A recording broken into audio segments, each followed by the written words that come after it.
ஓம் சாந்தி, ஓம் சாந்தி.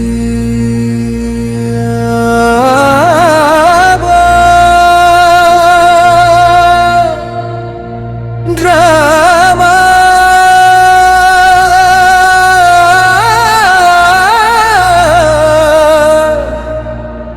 நாடகத்தில் நடப்பதெல்லாம் நன்மைக்கே. பாபா என் அருகில் இருக்கையில்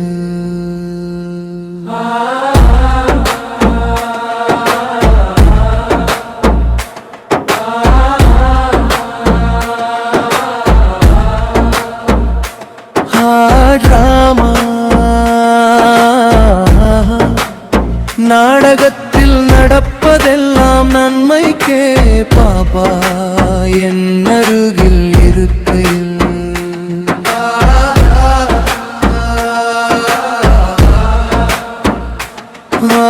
டிராமா நாடகத்தில் நடப்பதெல்லாம் நன்மைக்கே. பாபா என் அருகில் இருக்கையில் வானமில்ல ஒலிக்கட்டும் தாளம். இப்போது பாபாவின் நேரம். உலகம் சற்று குளிர்ந்தது போல வெள்ளை ஆடை அணிந்து என் ஆத்மாவை ஒளியில் நிறுத்து. இது முக்தியின் நேரம். இதயம் மதியில் திளைக்குது. டிராமா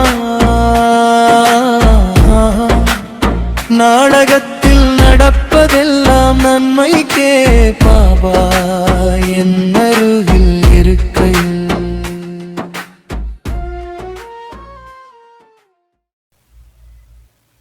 ஓம் சாந்தி. நினைவில் மூழ்கி இருத்தல். 28 நாள் பட்டியில் இன்று 27வது நாள். அவ்யக்த முரளியின் தேதி 25/11/2000. முரளியின் தலைப்பு பாப் சமான் ஆவதற்கு 2 விஷயங்கள் மீது உறுதியாக இருங்கள். சுமானில் இருங்கள் மற்றும் அனைவருக்கும் சம்மான் மதிப்பு கொடுத்தல். முரளியிலிருந்து நினைவிற்கான 3 பாயிண்ட். முதல் பாயிண்ட் பாப் சமான், 2வது உறுதியாக இருத்தல், 3வது மதிப்பு கொடுத்தல். பாபா சொல்றாரு, பாப் தாதா தன்னுடைய சின்ன பிராமண உலகத்தை பார்த்துட்டு இருக்காரு. உலகம் பெரியது, ஆனா நம் உலகம் மிக சிறியது மற்றும் விசேஷமானது. குழந்தைகள், நம்முடைய மிகப்பெரிய விசேஷத்தா என்ன? நம்ம பரமாத்மாவை தெரிந்து கொண்டோம். இதுதான் மிகப்பெரிய விசேஷத்தா. உலகமோ ஏற்றுக்கொள்ள மட்டும் செய்றாங்க. ஆனா தந்தைய, அதாவது பரமாத்மாவை யதார்த்தமாக தெரிந்து கொள்ளவில்லை. ஆனால் நாம் குழந்தைகள் கண்டு கொண்டோம், யதார்த்தமாக தெரிந்து கொண்டோம். அப்போ இந்த தெரிந்து கொண்டதற்கான போதை இருக்கிறதா? நான் பாபாவுடையவன், பாபா என்னுடையவர் என்று சொல்றோம். ஆனா இந்த அனுபவம் நிலையாக இருக்கா?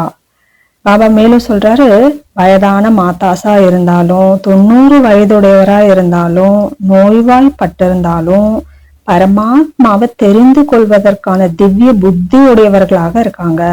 அவர்களிடம் திவ்ய நேத்திரம் இருக்கு. மேலும் இந்த பிராமண வாழ்க்கையின் போதை இருக்கு. பிரதர் சொல்றாரு, நான் முதல்ல மதுபன் வரும்போது என் தாத்தா பாட்டி அப்பா அம்மா கூட வந்திருந்தேன். என் பாட்டி நடக்க அவ்வளவா முடியாம இருந்தாங்க. ஆனாலும் கூட அவ்வளவு போதையில் இருந்தாங்க. வந்து கீழே சாந்திவன்ல தங்குனாங்க, மேலையும் வந்தாங்க. நடக்க மாட்டாங்க, ஒரே இடத்துல உட்கார்ந்து இருந்தாங்க. அவங்களுக்கு அவ்வளவு குஷி, நஷா இருந்தது. இதுக்கு தான் பாபா சொல்றாரு, உடல் வயதானதா ஆயிட்டே போகுது, மனம் இளமையாகுது குஷி மற்றும் போதையில. அதுக்கு உதாரணமா, லட்சக்கணக்கானவர்கள் வைரத்தை பார்ப்பாங்க, ஆனா தெரிந்து கொள்வார்களா? அதுவே வைர வியாபாரி தான் அதை தெரிந்து கொள்வார். அது போல உலகில் கோடிக்கணக்கான மனிதர்கள் இருந்தாலும் பிராமணர்களாகிய நாம் தான் பகவானை தெரிந்து கொள்கிறோம். அப்ப முதலில் நினைவின் நினைவு, அதாவது பாப் சமான், அர்த்தம் ஃபாலோ ஃபாதர். உதாரணம், இன்றைக்கு உலகத்துல கண் தெரியாதவங்க கூட நடப்பது, சாலையை கடப்பது, அந்த தடியின் துணையினால இதெல்லாம் செய்யறாங்க. எங்கிருந்து எங்கோ நடந்து சென்று விடுவார்கள். ஃபாலோ பண்ணுவதன் முக்கியத்துவத்திற்காக பாபா சொல்றாரு. இப்ப பாபா டைட்டில்ல சொல்றாரு, ஆத்மாக்கள் நீங்க மாஸ்டர் சர்வசக்திவான், திரிநேத்ரி, திரிகாலதர்ஷியா இருக்கீங்க. அப்ப ஃபாலோ பண்றது பெரிய விஷயம் கிடையாது. அப்புறம் பாபா சொல்றாரு, சென்டர்ல பிரம்மா பாபா சித்திரம் வச்சிருக்கீங்க. அது போல பிரம்மா பாபாவின் சரித்திரத்தை ஃபாலோ பண்ணணும், அதாவது அவரை காப்பி பண்ணணும். பாபா சொல்றாரு, போட்டோ காப்பி மிஷின், ஜெராக்ஸ் எடுக்கிறோம் இல்லையா, பேப்பரை போட்டா அதே மாதிரி சேமா காப்பி வந்துடும். அதே மாதிரி நம்ம வாழ்க்கையும் எப்படி இருக்கணும்? போட்டோ காப்பியா இருக்கணும். நமது வாழ்க்கை பிரம்மா பாபாவின் போட்டோ காப்பியாக இருக்கணும். அடுத்தது பாபா சொல்றாரு, நினைவு, அதாவது உறுதி. எந்த விஷயத்துல உறுதி கொண்டு வரணும்? பாப் சமான் ஆவதில் உறுதி.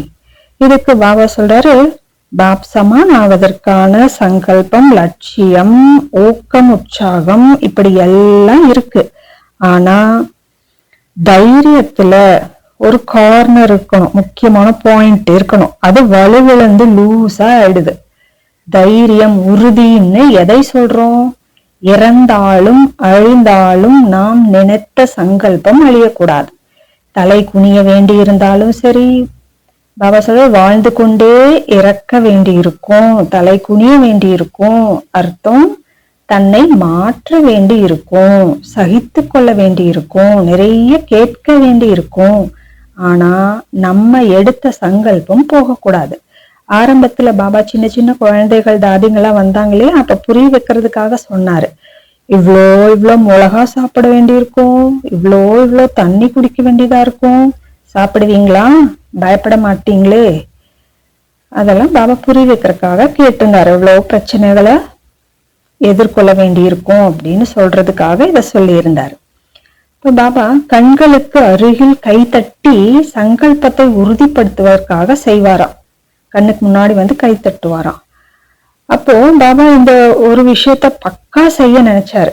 அது மனதில் உறுதியை கொண்டு வருவது. யாராவது அவமானப்படுத்தலாம், வெறுக்கலாம், திட்டலாம், எப்போது வேண்டுமானாலும் யார் வேண்டுமானாலும் துக்கம் கொடுக்கலாம். ஆனா உங்க சுப பாவனை அழியக்கூடாது. எப்படி இரும்ப எவ்வளவுதான் அக்னியில போட்டாலும் என்னாகும்? ஸ்ட்ராங் ஆகும். அதே மாதிரி சூழ்நிலைகளும் நம்மை விளைவிக்க அல்ல, உறுதிப்படுத்த வருகிறது. இதற்குத்தான் பாபா சொல்றாரு, தேவதைகளாகிய நம்மை அசைப்பதற்காக மாயா வருது. மாயா ராயல் ரூபத்துல வருது, நேரடியா வராது. பொய்யானத சரி அப்படின்னு நிரூபிக்கும். அதற்கு தான் பாபா சொல்றாரு, யாராவது அவமானப்படுத்தினாலும், கருத்து தெரிவித்தாலும், நிந்தனை செய்தாலும் அவர்களை ரோஜா மலராக மாற்றுங்க. துக்கத்தை சுகத்தில் மாற்றணும். மேலும் ஸ்லோகன்ல பாபா சொல்றாரு, பழி வாங்க கூடாது, நாம் மாறி காட்ட வேண்டும். இதை வைத்து நம்ம பாட்டு கூட இருக்கு இல்லையா, பழி வாங்க கூடாது, நாம் மாறி காட்ட வேண்டும். அவகுணங்களை ஏன் பார்க்கணும்? நல்ல குணங்களை தானே தனதாக்கணும். இப்படி நம்மளோட பாட்டு இருக்கு. அப்ப பாபா சொல்றாரு, விஷயங்கள் மாறாது, ஆத்மாக்கள் மாற மாட்டார்கள். இப்ப யார் மாறணும்? நான் தான் மாறணும். பாபா டீச்சர்ஸ்க்கு சொல்றாரு, 1200 டீச்சர்ஸ் வந்திருக்கீங்க. நீங்க 1200 பேரும் நினைச்சா நாளைக்கே மாற்றம் வந்துடும், அதாவது சத்தியுகம் வந்துட முடியும். மூன்றாவது நினைவு, அதாவது மதிப்பு கொடுத்தல். பாபா சொல்றாரு, நம்ம குழந்தைகள் செய்துட்டோம் அப்படின்னா மதிப்பு கொடுக்கறோம்னு அர்த்தம். பாபா சொல்றத நம்ம செஞ்சு காட்டிட்டோம் அப்படின்னா அதுக்குதான் மதிப்பு கொடுக்கறதுன்னே அர்த்தம். பாபாவை நினைவு செய்யறதே மதிப்பு கொடுப்பதாகும். ஒரு நாளின் இடையிடையே நினைவு செய்துட்டே இருப்பது, நன்றி சொல்வது, டிராபிக் கண்ட்ரோல் டைம்ல நினைவு செய்யறது, இதெல்லாம் மதிப்பு கொடுப்பது. மதிப்பு கொடுப்பதே மதிப்பு பெறுவதாகும். அது போல சுமான்ல இருப்பது கூட மதிப்பு கொடுப்பது, தனது லட்சியத்தின் சுமான்ல இருப்பது கூட மதிப்பு கொடுப்பது. நாம் பிராமண ஆத்மாக்களின் சுமான், நான் மாஸ்டர் சர்வசக்திவான். உதாரணமா பாபா சொல்றாரு, யாராவது கடினமா நடந்து கொள்றாங்க, அப்ப நான் என்ன பண்ணணும்? நானும் அப்படியே நடந்துக்கணுமா? பாபா சொல்றாரு, இல்ல, மதிப்பு கொடுக்கணும், அவர்களுக்கு சுப எண்ணம், சுப விருப்பம் வைக்கணும். அப்ப ஆத்மா அது உருகி போயிடும், மாறிடும். பாபா சொல்றது மதிப்பு கொடுப்பவர்கள் ஒருபோது தோற்க மாட்டாங்க. அப்புறம் கோபத்தின் ஒரு சூட்சம ரூபத்தை பற்றி பாபா சொல்றாரு. கோபம் மகா ரூபத்தில் குறைவாக தான் இருக்கு, ஆனா அம்ச ரூபத்தில் சூட்சமா இருக்கு. சூட்சம கோபத்தை பற்றி பாபா சொல்றாரு, கோபத்தில் அமைதியா இருப்பாங்க, கோபத்துல அப்படி பேசாம இருப்பாங்க, குத்தி காட்டுவாங்க, மனதில் குறைகளை வச்சிருப்பாங்க, முகம் மாறுறது, மூட் ஆஃப் ஆகிறது, இதெல்லாம் கோபத்தின் சூட்சம ரூபம். நான் அப்படி நினைக்கல, ஆனா வாயில வந்துருச்சு. அப்படி செய்யணும்னு நினைக்கல, ஆனா செஞ்சுட்டேன். அப்போ பாபா சொல்றாரு, கோபத்திலிருந்து விடுதலை அடையணும். கோபத்தின் அவ்வளவு ரூபங்கள் இருக்கு, அதை வச்சு நீங்க நல்ல கிளாஸஸ் எடுக்கலாம்னு சொல்றாரு பாபா. அப்போ பாபா என்ன சொல்றாரு, எப்போ மனது பெரியதா இருக்குமோ அப்போ எல்லாம் சரியாக நடக்கும். ஓம் சாந்தி.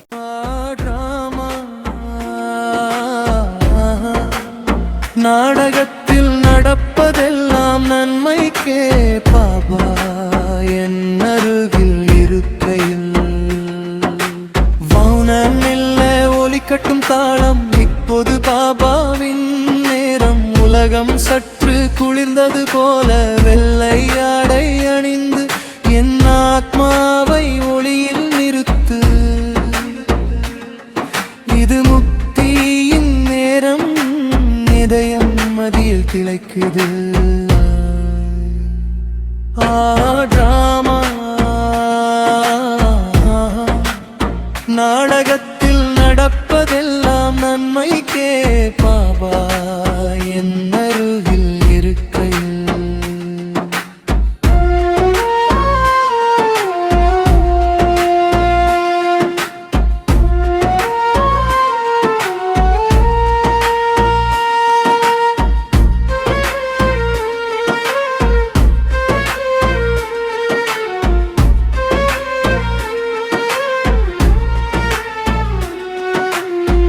ஆத்ம மேடையில் நான் கால் எடுத்து வைக்கிறேன், அந்த மேடையுடையில் மின்ன விழிக்கிறேன். மௌன நடனத்தில் நான் என்னை மறக்கிறேன். சந்தேகம் இல்லை, பயமில்லை உள்ளே, ஏனெனில் பாபா நீயே என் பக்கத்தில் இருக்கிறாய். டிராமா நாடகத்தில் நடப்பதெல்லாம் நன்மைக்கே பாபா என் அருகில் இருக்கையில். இந்த இரவின் ஆனந்தத்தை உணர உலக இன்பங்கள் எனக்கு தேவையில்லை. நான் உன்னை தூய்மையாய் உண்மையாய் நேசிப்பேன், உன் உயிரோடில் நல்லணையுகிறேன். சாதாரண ஆசைகள் வேண்டாம் எனக்கு, உன் இனிய அன்பு அந்த தெய்வீக ஓசை போதும். ஒவ்வொரு தாளமும் என் ஆத்மாவை மாற்றுகிறீர்கள். நீ நகரும் போது நானும் நகர்கிறேன். மௌனத்தில் ஒளிரும் பிரகாசம் உறுதியுடன் நிலைத்து சமநிலையில் அமர்ந்து என் உள்ளாசனம். நான் சிவனின் குழந்தை, நித்திய பூஜாரி, உன் நினைவில் நான் என் உண்மையான சாந்தி. டிராமா நாடகத்தில் நடப்பதெல்லாம் நன்மைக்கே பாபா என் அருகில் இருக்கையில்.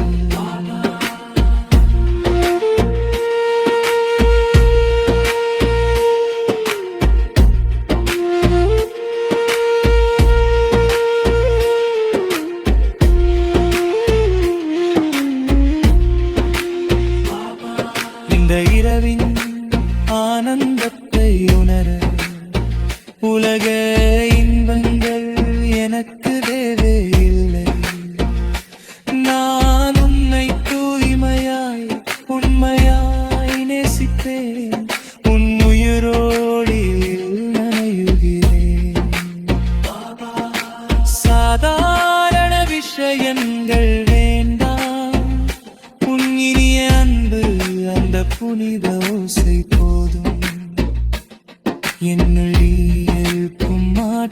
மாற்றத்தை நான் நேசிக்கிறேன். நான் எழுகிறேன், மாறுகிறேன், நகர்கிறேன். மாற்றத்தை நான் நேசிக்கிறேன். உன் அதிர்வலை